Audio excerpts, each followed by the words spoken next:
Gadwal area నుంచి మనకు వీడియోలో కనిపిస్తున్న బ్రదర్ అయితే నాకు చాలా క్లోజ్ అని చెప్తా. ఎందుకంటే అతను మాట్లాడే విధానం కానీ ఏదైనా చాలా చాలా బాగుంటుంది.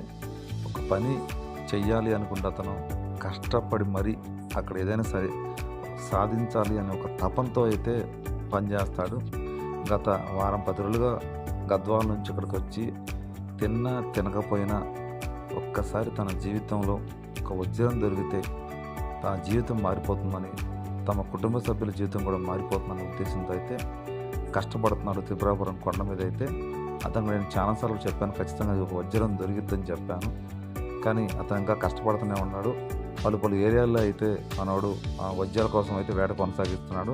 అతను చాలామంది ఫ్రెండ్స్ అయ్యారు ఇక్కడికి వచ్చిన తర్వాత కూడా చాలా వరకు అయితే.